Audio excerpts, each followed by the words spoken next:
Olá pessoal, meu nome é Alexandre Ávila do RV para Todos. A gente vai estar falando agora de capacitores, tá? Se eu não me engano, acho que é o 9º episódio. A gente falou anteriormente, o 8º episódio de indutores. Então hoje a gente vai falar rapidamente sobre capacitores. Vamos lá, simplificando, a gente não pode perder tempo. Capacitores são dispositivos eletrônicos com dois terminais que armazenam energia elétrica transferida de uma fonte de tensão.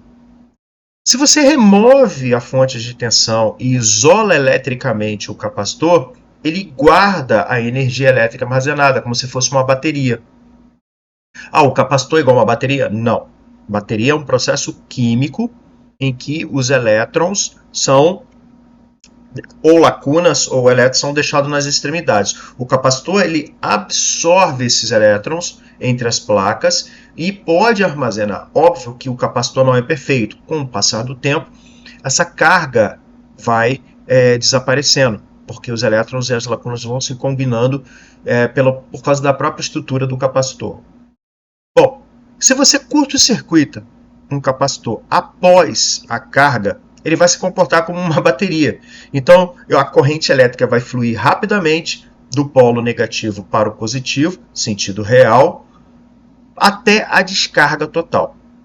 Então, muitas das vezes as pessoas carregam o capacitor e curto-circuitam os terminais, então você tem um descarregamento rápido da energia que está acumulada dentro do capacitor e essa energia é abrupta.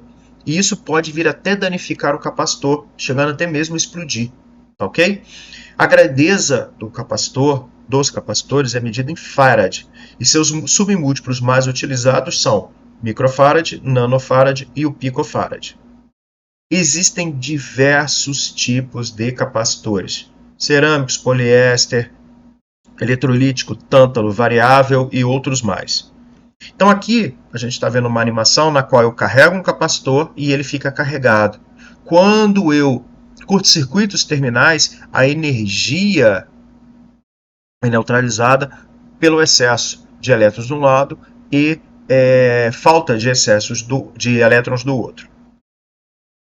Símbolos dos capacitores. Também esse aqui cai bastante, tá? É importante que você tenha cuidado com a simbologia. Então presta atenção, dá uma memorizada aí nesses capacitores, tá ok?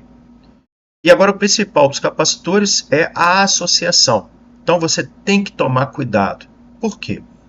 Porque ao contrário dos resistores e dos indutores, os capacitores, quando eles estão em série, eles estão trabalhando um contra o outro, tá? E com isso ele reduz a capacitância. Então, capacitores em série, você não vai somar que nem os resistores e indutores. Você vai fazer o cálculo de C1 vezes C2 sobre C1 mais C2 quando eu tiver dois capacitores. Se eu tiver 3 ou mais capacitores, você pode ir fazendo de 2 em 2. Já capacitores em paralelo, eles somam-se. Por quê? Porque soma-se a área das placas. Então você vai ter dois capacitores em paralelo, C1 mais C2. 3, C1 mais C2 mais C3. Então é o inverso do indutor e do resistor. O grande problema dos capacitores são os códigos, tá? Porque nós temos vários tipos de capacitores e dependendo do tipo de capacitor, você vai ter um código característico para ele. Então é um pouco complicado, mas não é difícil.